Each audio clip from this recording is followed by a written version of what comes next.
am what I am. I am my own special creation. So come take a look. Give me the hook or the ovation. It's my world and I wanna have a little pride in my world. And it's not a place I have to hide in. Life's not worth a damn till you can say I am what I am.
Like any other night, you've got your name in lights. You're a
Welcome back to another episode of Anthony Meets. Well, if you want a superstar, you may need look no further. I have made your wishes come true, and I'm not even going to bother doing like trying to do fluffy intros because there's just no need.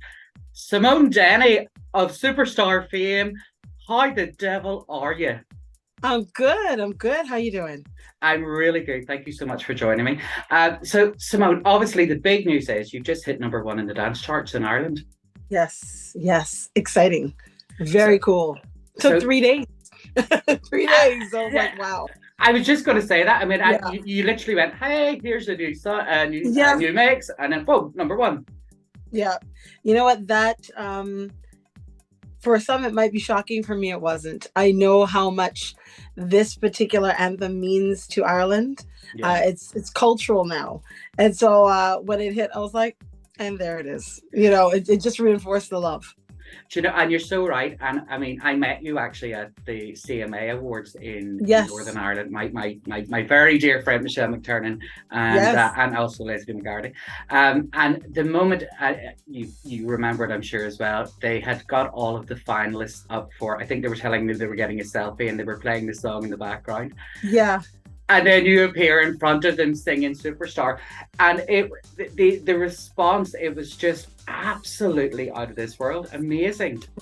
It was beautiful. It was beautiful. I was really happy to be there, and just to get I think the energy particularly is what does it for me. And I love the fact that I barely actually sing. I sing along, but everybody else is actually singing the song, and that's a beautiful thing. As they say in Ireland, you don't get a word in edgeways. Exactly. I love it. So you've actually hooked up as well with one of Ireland's favorite sons, Mickey Medell and Clublands. How did that all come about? Wow. Well, Mickey found me on the internet and approached my manager at the time about doing shows. And that was really it. And I remember arriving and just coming off the plane, and there they were. And we're like, all right, so we're headed off to do a show. And I'm like, oh, okay. It was as easy as that. So it was it's been a pleasure working with Mickey. He's a lovely guy. I mean, I don't even want to count the years since I met Mickey for the first time. I can imagine. But there's a few crow's feet that would tell the story. Okay. But let's go a little bit backwards, if you don't mind. Where did it all begin? Tell us how it all started for you. Wow. For me or the song? Well, you first of all, because Superstar came later, but there was Simone Denny with Loving.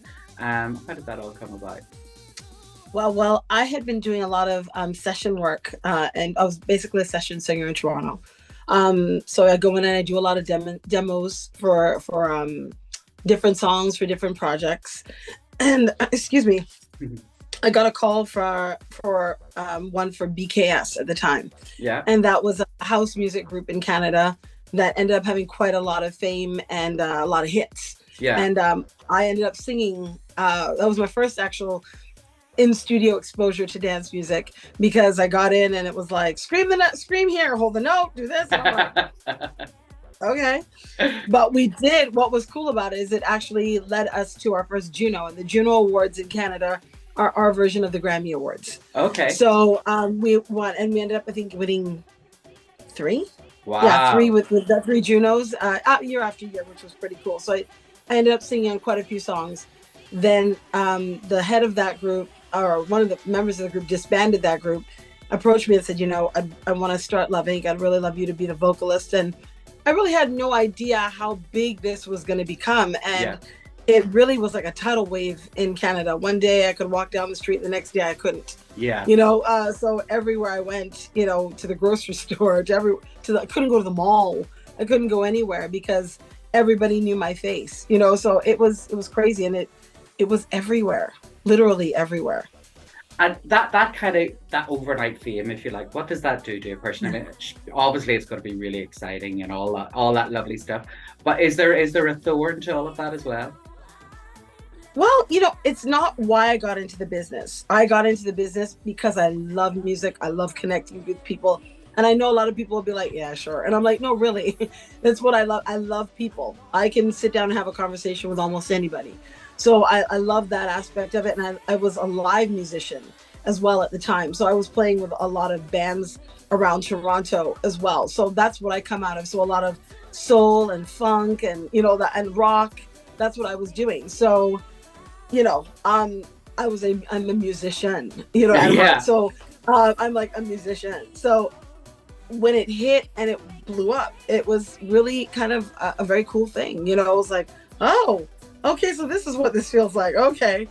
So it was overwhelming more than anything else. Really nice that everybody loved the music, but very overwhelming for someone who's just like, okay, I'm the same Simone that I was yesterday. It was like, one concert I remember, we were out west in Canada, and we had that fan moment where we were being chased through because we were trying to leave after our concert, and they were pulling our clothes off on stage and all of that. And I was just like, no. We had some pretty, crazy moments, but more than anything else, you realize it's because people love what you do and are enthusiastic, and it makes them feel good. And that's what I try to keep at the core of it when I see that reaction. So it's all good. So everybody has a little celebrity diva moment where they're like, girl, celebrity in the building. What has been your moment where you thought, I can get away with this, I'm a celebrity? that you're willing to admit, actually, of course. I really don't do the diva thing. No? I really don't. I'm kind of boring like that. I don't do the diva thing. I don't do the diva thing. Maybe to get tickets or something for an event or something that I want to go to, and I'm like, okay, just Simone Denny, Love Inc. And then, it's cute. It's cute. I don't really exercise that. I use that power very carefully. Yeah. Let's put it that way. Very carefully. Very carefully. Fair. I don't like to flex that too much. Yeah, fair enough. That's good. Actually, that's lovely. I can't say that I would be as humble, I'm afraid. That's okay. I think I'd be giving it some of this, I think. Do it. Somebody's got to, so you do it. So Loving then. So Loving, am I right in saying you had a run and then disbanded and then you got back together again? No, we did not. We have not. I left the group in 2001, and I went on actually to sing with a group called Wildlife. Yeah. I was the voice for that, and that, I don't know if you know the show Queer Eye for the Straight Guy. I know Queer Eye for the Straight Guy? Okay, so I don't assume. So the original Queer Eye, the original Fab Five, that was me singing the theme song. So if you look it up on YouTube, All Things Just Keep Getting Better. That's me in the back of a cab singing the song. So and I toured throughout the US with them on that. So it's pretty cool. Oh, lovely. Okay, fantastic. Yeah. And I mean, obviously, this publication is LGBTQ plus publication, and you have a huge gay following. I mean, iconic, actually. I love it. Yeah, and you do a lot of Pride events and stuff. I used to. I've done New York Pride. I've done LA Pride. You name the Pride, I've been there. Wow. Honestly, right across Palm Springs, the White Party. I've done it all of it, and even across Canada, I've done quite a few prides. So I love it. Lovely. And I was reading, and I don't know how accurate it is, but did you have a bit of tragedy with one of your band members or one of the guys of the team? Brad? Yeah. Yes, Brad was one of the original members of Loving. He did a lot of the production work, and he passed about 3 years ago now. Yeah. 3 or 4 years ago now. Yeah. That was that one hit me out of left field because we were actually working on new music, and he's so young, only like 49 at the time, or 48, 47, somewhere around there. Yeah. And so it really it still does, actually. It still does kind of sting a little bit because we were interacting and talking and chatting and laughing a lot. And I think I'm so glad that I got to sing to him before he passed. Oh. He was in hospital. I can be a little bit candid with this. His family was there, and I was on the phone, and I was able to sing Superstar to him, which he recognized instantly and smiled. And so that meant a lot. because he worked on that track. So it was, you know, he smiled, he recognized my voice instantly. So I was really happy that I got to do that for him, you know, before he passed. Ooh, Yeah. Yeah. That hits a bit different. That hits a bit differently. God, I mean, how do you get over that? How do you, is music where you channel that? Is that what you do with that? Because it doesn't make sense, does it? You know. You know what? I try not to try to figure out things like that in life. I think there's a greater force, a greater power, whether you call it God, the universe, whatever you want to, you know, whatever you embrace. There's a greater power for me that determines those things. And although it was very hard, I'm not gonna lie, it was very hard when he passed away. I've made peace with it to a certain degree. Yeah. I've made peace with it. Not all the way, but it's to a certain degree, because crying or being upset or angry is not going to change what has happened. No. You know, but what I do hold on to is all the beautiful music he made, because he actually went on to produce for NSYNC as well when he left Loving as well. So he did a lot in his lifetime, and I think Superstar being one of the most beautiful things, you know, pieces of music that he left in the world, that continues to make people happy. You know, and I think that's an important thing. That's an important ripple effect, and it's an important legacy. Yeah. And what a beautiful legacy, actually. You know, this music that has made millions of people happy.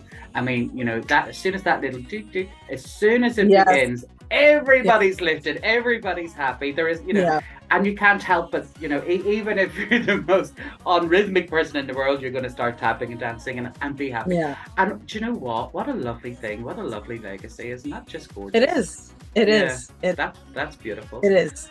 And I know that you get involved with charities. You're quite good at giving up your time and doing what you can and using your platform. Yes. I think it's important to give back. Like I said, mentioned in the other answer, the ripple effect. Especially right now. We just got through a pandemic. We're still here. A lot of us are still here. But a lot of people, we lost a lot of people.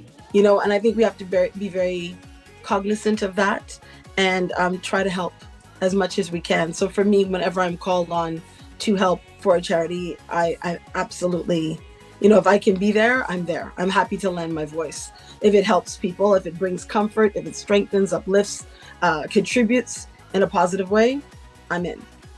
Whatever the cause, whether it's from diseases, you know, activism in some way, whatever. Once it's a positive thing, I'm good. Every more minute that I get to know you, and I am only getting to know you, but you're gorgeous. You really are just. Thank you. You really are. You know, and so are you. Oh, thank you. Thanks. But you know, you can't fake that stuff. You really can't. And it's something that on meeting you. I mean, my glorious job the night we met was to bring the microphone to you, and you hadn't a clue who I was or where I was from or what my role was, but you were just so sweet and so lovely. And you know, I think your talent goes without saying, but I think a lot of your success probably a lot to do with who you are as well. I would say. I think I try. You know, I try. Life is challenging at times, but I try. You're a cool chick. So. Music industry, we see all these pop shows, you know, the American Idol, the Britain's Got Talent, the X Factors, all these different things. Would you have entered something like that if you were like 18 and trying to start out now? I think now, yes. Yeah. Absolutely. Unless, of course, you have family members or friends or a connection to the industry, I think it's a great way to be seen. But saying that, if you go on and you don't get to the top 5, don't be discouraged. It doesn't mean that your career is over. It means that you got to take another path. You know, to get to. I'm a firm believer in going for what you want. You know, and if you feel in your heart that you genuinely have something to contribute to the industry, go for it. And I remember I was in LA when the three divas were at the bottom for American Idol. Yeah. And afterwards, I met Simon Cowell. That's a quick story there because I was with my agent. Oh, you have We to were at tell the us end of that the story. line.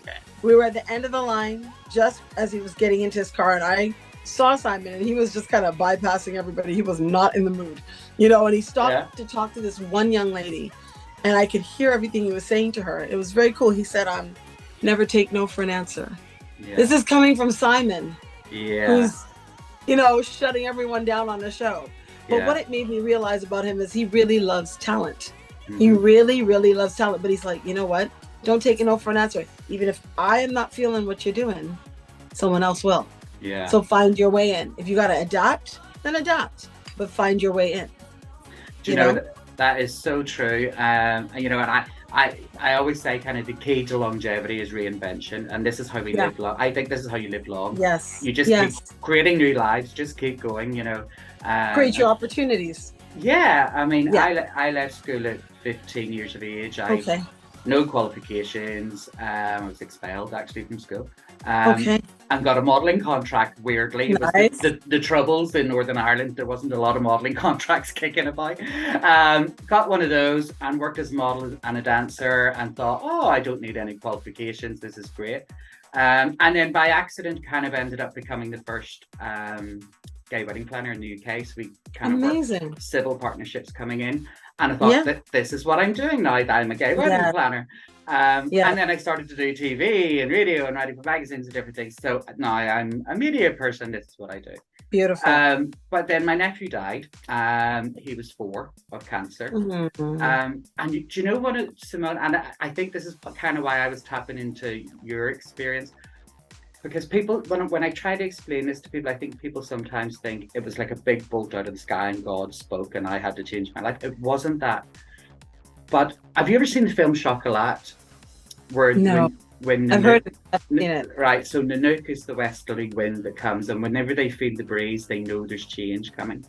And that's the only way I can describe it. Okay, it was this feeling of change coming. I've just qualified as a barrister, which is like a high court lawyer. Yes. I'm working as a lecturer. I'm a columnist for a global magazine. All this change. And, if people say to me, well, what is it about? It's about change. It's about being willing to change, isn't it? Yeah. You got to go with the flow. You got to move with the times and whatever is happening in your life. Yeah. So you may think your path is taking you in one direction, and then something comes in your path and you literally, it's right in your face, and you got to make that choice at that moment. I'm going to stay the course, or this is important enough for me to divert to this, you know what I mean? And then it almost takes you to your greater calling. We're like, you're a perfect example where now you're like, I'm a model and I'm a dancer, and then and now I'm a barrister, I'm a media personality. You know what I mean? You kept expanding. And why? I would say because you're a creative, and you were able to recognize the signs and feel that momentum when it came to you, that energy that's like, you know what? Time to divert. And I think a lot of people felt that during the pandemic, actually. I think a lot of people decided to pivot. It's like, I've been doing A, and I really didn't like that, but K is looking good right now. So I'm going to flip over and go to K, because that's what I've really wanted to do my whole life. And I think that's a good thing. I think that may have been one of the positive things during the pandemic, that it gave people a moment to pause and reanalyze their lives and then adjust and go, okay, what do I really want? Amidst so much chaos, you got to be with your family, even though I'm sure for a lot of people it was like, this is too much time with my family. This is too much time with my family. It's too much time with my kids, or too much time with my significant other. I love you, but not that much. Right? But it did give you pause. To be still and say, you know what, I don't like my job, or I want to open a business, or I want more education, or I do want to spend more time with my kids and I want to have more of an impact on their life. So whatever that was for that person, I think we have all had that moment, or I love what I do and I can't wait to get back to it. It's been different things for different people. Yeah, totally. My biggest fear, if you said to me, what's your biggest fear, other than fish, of course, I hate fish. I'm really freaked out by fish, right? Okay, okay. But my biggest fear is getting to the end with lives left. You've got to live all of those lives. There isn't one life. You don't have one life. You don't get one go. You get every single day, don't you? You know? Yep. You got to make it what you want it to be. It's never, what I've been seeing on the internet a lot is it's never too late to start. Yeah. And that just keeps coming up over and over and over again. It's never too late. You can be successful at 40. And if you weren't successful at 40, you can be successful at 50. If you're not successful at 50, Yeah. you can be successful at 60 and on and on and on and on. Yeah. I think in Wakanda, I can use an example. There was an older actress, a more mature actress, and that she had been trying for a major role, and that was her first role at that age. I think she's about 80 or something years old. And now she's in the second one as well. And I'm like, that was her first big role. You know what I mean? Like, yeah, absolutely. You never know, right? You never know. You never know. You never know. But the other thing is, it's not going to knock your door. You got to get up and get it, right? You got to go for it. Yeah, absolutely. Absolutely. Yeah. You can pray or you can wish and want as much as you want. But if you don't put in the work, and if you don't go get it, it's not coming. You forget it. Yeah, absolutely. It's got to come. So tell me, obviously things are amazing at the minute. You've conquered the Irish charts. I'm guessing you're going to be having a bit of a whack at the UK charts and then on. We're on the UK charts right now. Oh, I think we entered at 48. Right. Okay. We just entered at 48. So let the 48 at number 48 on the dance chart. So we're hoping for a Christmas number one. Let's see. Let's make sure there's a Christmas number one. Let's get to work on that. Definitely getting to work on that. Okay. I showed was it included where the tree, the phone, make a phone call and operate it. Go Team Delta. Yeah, exactly. Yeah, right. Exactly. So you and Mickey, so you're back in Canada at the minute. I was speaking to Mickey yesterday. He's in London. Yes. And what's the plan? Are we coming back together for some gigs? I am. I'll be back at Christmas time. I arrive Boxing Day. Oh. I'll arrive back in the UK and then shows I think until either the 1st or 2nd of January. Gorgeous. And So where are you? Oh my God. I think I do Manchester. Yeah. Big Love with Lee Butler. And then there's another one that night. I think Rewind, Retro. I can't remember. They're on my Instagram. They're on my Instagram. But I'm like that in real life. I just know where I have to be. I'm like, okay, so today I have 2 shows. Okay, and the next day I've got 1 show. So I just, and all I need to know is what city I'm in. And I do that on the day that I'm there. I'm like, where am I? Okay, good. Gorgeous. Oh, you're quite Gotta roll with it. So if people want to follow you, you're on Instagram. Is it handle? Is that the right name? My handle is Simone Denny Music. Very simple. Dead easy. Lovely. Yes. And where can we get the downloads to make sure we get to number 1? Oh my God, they're everywhere. Okay. Apple Music, Spotify, Amazon. I don't know all the ones in the UK, but it's literally everywhere you would buy, all digital platforms. So go out there and get it to number 1. I shall be sharing the hell out of it and making sure everybody does the same. Simone Denny, thank you so much for your generosity and for joining me. My pleasure. It's been gorgeous chatting with you, and Great I can't wait until you're UK number 1. Well, we've hit the Ireland charts. I'm thrilled to bits. Now let's see if we can get the whole of the UK jumping up to superstar. I think that'd be awesome. Let's do it, my darling. Yeah. Thank you so much. Take care. Thank you so much. Bye, Anthony. Bye. Bye.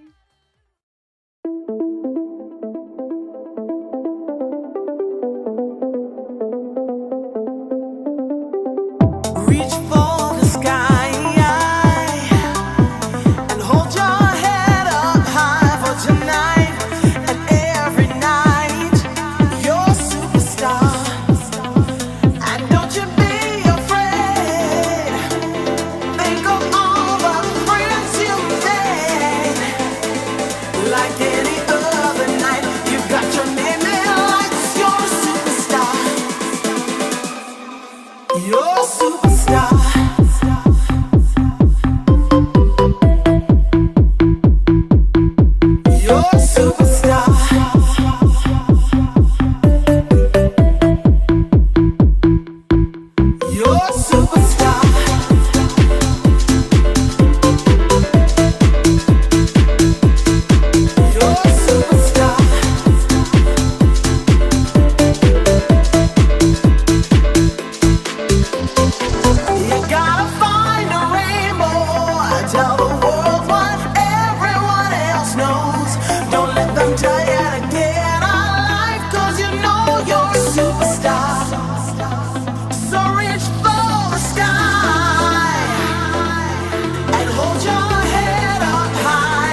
what you wanna be.